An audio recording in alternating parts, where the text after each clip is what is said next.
ನಾವು ಲೈಂಗಿಕ ದೌರ್ಜನ್ಯ ಮಾಡಿ ಅಂತಿದ್ವಾ? ಇದು ಹೇಳ್ತಾರೆ. ಯಾವುದೇ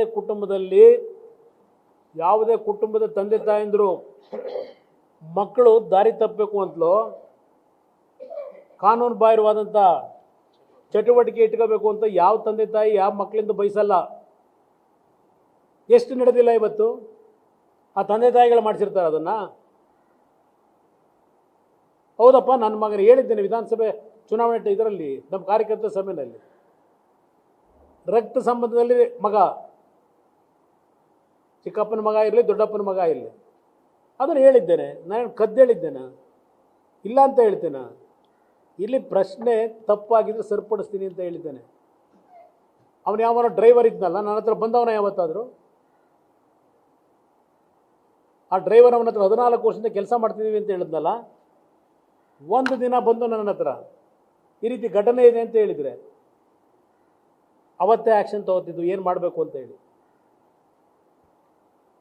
ಇವರೆಲ್ಲ ಹರಿಶ್ಚಂದ್ರ, ಇವರು ನನ್ನೊಬ್ಬನಂತಾರೆ, ಸತ್ಯ ಹರಿಶ್ಚಂದ್ರ ಇವ್ರ ಮನೇಲಿ ಮಲಗೋಗಿದ್ದ ಅಂತೇಳಿ. ಇಲ್ಲಿ ಕಿಡ್ನ್ಯಾಪ್ ಕತೆ ಹೇಳ್ತಾ ಇದ್ದೀರಲ್ಲ, ಆ ಹೆಣ್ಣು ಮಗಳು ಕೃಷ್ಣ ಬೈರೇಗೌಡ್ರೆ 5 ದಿವಸ ಆಗಿದೆಯಲ್ಲ, ಕಿಡ್ನ್ಯಾಪ್ ಆಗಿದ್ರೆ ಯಾತಕ್ಕಿನ್ನೂ ಆ ಹೆಣ್ಣು ಮಗಳು ಹೇಳಿಕೆ ಕೊಟ್ಟಿಲ್ಲ ನಿಮಗೆ? ಯಾತಕ್ಕೆ ಹೇಳಿಕೆ ಕೊಟ್ಟಿಲ್ಲ? ಹೆಣ್ಣು ಮಗಳನ್ನ ಎಲ್ಲಿಂದ ಕರ್ಕೊಂಬಂದ್ರಿ ನೀವು?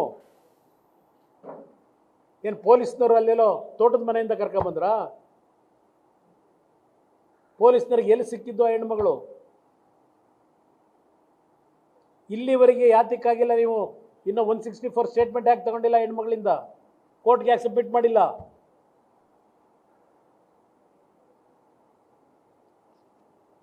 ನನಗೆ ಉತ್ತರ ಕೊಡ್ತೀರಾ? ನಾನು ನಿಮ್ಮ ಹತ್ರ ಕಲಿಬೇಕಾ? ನಾನು ಕೃಷ್ಣ ಬೈರೇಗೌಡರ ಹತ್ರ? ನೀವು ಫಾರಿನ್ ರಿಟರ್ನ್ ಇರ್ಬೋದು, ನಾನು ಈ ಹಳ್ಳಿಯ ಮಣ್ಣಿನ ಮಕ್ಕಳ ಜೊತೆ ಬದುಕಿರೋನು, ನಾನು ಇಲ್ಲಿ ಬೆಳೆದಿರೋನು. ನಾನು ಪ್ರಜ್ವಲ್ನ ಯಾಕೆ ಸರೆಂಡರ್ ಮಾಡಿಸ್ತಿಲ್ಲ? ನಿಮ್ಮ ಸರ್ಕಾರ ಇರೋದು ಯಾಕೆ? ಮಾಡ್ಕೊಳ್ಳಿ, ನೀವು ಹಿಡ್ಕೊಂಡಿದ್ದೀವಿ ಬೇಡ ಅಂತೇಳಿ. ವಿಡಿಯೋ ಬಿಡುಗಡೆ ಮಾಡೋದು ತಪ್ಪು, ದೌರ್ಜನ್ಯ ಮಾಡೋದು ತಪ್ಪಲ್ವಾ? ಹಾಗಾದರೆ ವಿಡಿಯೋ ಲೀಕ್ ವಿಷಯ ತಂದು ದೌರ್ಜನ್ಯದ ವಿಷಯ ಹಿಂದಕ್ಕೆ ಹಾಕಿಬಿಟ್ಟಿದ್ದಾರೆ ಕೃಷ್ಣ ಬೈರೇಗೌಡ್ರೆ. ಪಾಪ ನಿಮಗೆ ಜ್ಞಾನ ಇಲ್ಲ. ನಮಗಿಂತ ಹೆಚ್ಚಾಗಿ ಪಾಂಡಿತ್ಯವಂತರಿದ್ದೀರಿ ನೀವು, ನಮಗಿಂತ ಹೆಚ್ಚಾಗಿ ಕಾನ್ಸ್ಟಿಟ್ಯೂಷನ್ ಓದಿದ್ದೀರಿ. ಇಂಥ ವಿಷಯ ಸರ್ಕಾರ ಏನು ತೀರ್ಮಾನ ಮಾಡಬೇಕು ಅಂತ ಹೇಳಿ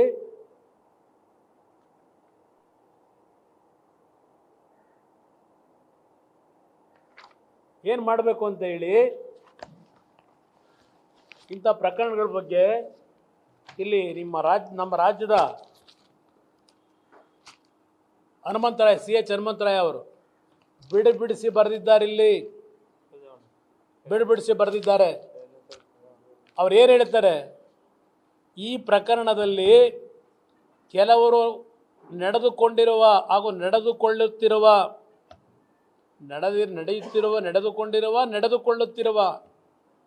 ರೀತಿ ಈ ನೆಲದ ಕಾನೂನು ಬರೀ ಹೊಗೆಯ ನೆರಳಿನ ರೀತಿಯಲ್ಲಿ ಭಾಸವಾಗುತ್ತಿದೆ. ಅಲ್ಟಿಮೇಟ್ಲಿ ಇದೇ ಆಗೋದು ನಿಮ್ಮ ಸರ್ಕಾರದಲ್ಲಿ. ಈಗ ಅವ್ರು ಏನು ಹೇಳಿದ್ದಾರೆ? ಬರೀ ನೆರಳಿನ ಹೊಗೆ. ನೀವು ಮಾಡ್ತಿರೋದಷ್ಟೇ. ನಿಮಗೆ ಬೇಕಾಗಿರೋದು ಜೂನ್ 4 ಆದಮೇಲೆ ಈ ಪ್ರಕರಣ ಇರುತ್ತೋ ಇಲ್ವೋ ಗೊತ್ತಿಲ್ಲ ನನಗೆ. ನಿಮ್ಮ ಸರ್ಕಾರದಲ್ಲಿ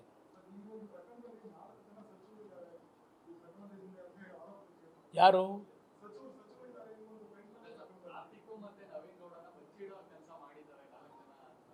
ಅದು ಯಾರ್ಯಾರು ಮಾಡ್ಕೊಂಡವ್ರ SIT ಅವ್ರಿಗೇನಾದ್ರು ಜವಾಬ್ದಾರಿ ಇದ್ದರೆ, ಕಾರ್ತಿಕ್ ಕೂಡ ಅಲ್ಲೆಲ್ಲೋ ಖಾಸಗಿ ಚಾನಲ್ ಹೋಗಿ ಕೂತ್ಕೊಂಡು ಇಂಟರ್ವ್ಯೂ ಮಾಡ್ತಾನೆ. ನಿಮ್ಮ SIT ಅವ್ರಿಗೆ ಇನ್ನೂ ಸಿಕ್ಕಿಲ್ವ? ಅವನು ಇದೇನೋ 1ನೇ ತಾರೀಕೇನೋ ಹೋಗಿ ಭೇಟಿ ಮಾಡಿ ಬಂದವನೇ ಅಂತಲೂ ಇದೆ. ಇವನ್ನ FIR ಹರಿದು ಇಲ್ಲಿಯವರೆಗೆ ಯಾತಿಗೆ ಬಿಟ್ಕೊಂಡಿದ್ದೀರಿ? 4 ಜನದ ಮೇಲೆ FIR ಹಾಕಿ ನೆನ್ನೆ ಅಲ್ಲಿ ಕೋರ್ಟ್ನಲ್ಲಿ ಬೇಲ್ ರಿಜೆಕ್ಟ್ ಆಗಿದೆ. ಇಲ್ಲಿ ನಿಮ್ಮ ಸರ್ಕಾರದ ಆದೇಶ ಕೊಟ್ಕೊಂಡಿದ್ದೀರಲ್ಲ SITಗೆ. ಈ ಪ್ರಕರಣ ಈ ತನಿಖೆಯ ವ್ಯಾಪ್ತಿಯಲ್ಲಿ ಬರೋದಾದರೆ ಯಾತಕ್ಕೆ ಅದನ್ನು ಇಲ್ಲಿ SITಗೆ ವರ್ಗಾವಣೆ ಮಾಡ್ಕೊಂಡಿಲ್ಲ ಇನ್ನೂ ಈ ಸರ್ಕಾರ? ನಿಮ್ಮ ಹಾಸನದ ಅಧಿಕಾರಿಗಳು ಆ ಒಂದು FIR ಅಲ್ಲಿ ಏನಿದೆ ಇಲ್ಲಿ ಯಾಕೆ ವರ್ಗಾವಣೆ ಮಾಡಲಿಲ್ಲ? ಅಲ್ಲಿಯ ನ್ಯಾಯಾಧೀಶರಿಗೆ ಯಾಕೆ ತಿಳಿಸಿಲ್ಲ ಇವತ್ತು ನಿಮ್ಮ PPA? ನನಗೆ ಈ ವಿಷಯ ಗೊತ್ತಾದ ಮೇಲೆ ನಮ್ಮ ಅಡ್ವೊಕೇಟ್ಗೆ ಹೇಳಿದೆ, ಮೊದಲು ಅಲ್ಲಿಯ ನ್ಯಾಯಾಧೀಶರ ಮುಂದೆ ಈ ಮಹಾನುಭಾವರು ಯಾತಕ್ಕೆ ಹಾಕ್ಕೊಂಡಿದ್ದಾರೆ ಬೇಲ್ನ ಅಪ್ಲಿಕೇಶನ್ನ, ಅದನ್ನು ಅವ್ರ ಗಮನಕ್ಕೆ ತನ್ನಿ ಅಂತಲೂ ನಾನು ಮನವಿ ಮಾಡಿದೆ ನಮ್ಮ ಅಡ್ವೊಕೇಟ್ಗೆ. ಈ ವಿಷಯ ಗೊತ್ತಾಗಿ 4 ಜನ ರಾಜಾರೋಷವಾಗಿ ಓಡಾಡ್ತಾ ಇದ್ದಾರೆ. ಇಲ್ಲೆಲ್ಲ ರಾಮನಗರದಲ್ಲಿ ಅಲ್ಲಿ ಯಾರೋ MLAದು ಒಂದು ಯಾವುದೋ ತುಣುಕ್ಬಿಟ್ರು ಅಂತ ಹೇಳಿ ಇವತ್ತು 3 ಜನ ಕರ್ಕೊಂಡು ಹೋಗಿದ್ದಾರಲ್ಲಪ್ಪ ಜೈಲಿಗೆ, ಕೇಸ್ ಬುಕ್ ಮಾಡಿ. ಇದು ಎಷ್ಟು ದಿವಸ ಆಯಿತು ಇದೆಲ್ಲ ಬಂದು ಹೊರಗಡೆ? ಇಂಥ ಒಂದು ದೊಡ್ಡ ಮಟ್ಟದ ಸ್ಕ್ಯಾಂಡಲ್ ಇದು. ಆರಾಮಾಗಿ ಓಡಾಡ್ಕೊಂಡಿದ್ದಾರೆ. ನ್ಯೂಸ್ ಫಸ್ಟ್ ನಿರ್ಭೀತಿಯಿಂದ ನಿಮ್ಮ ಪರವಾಗಿ.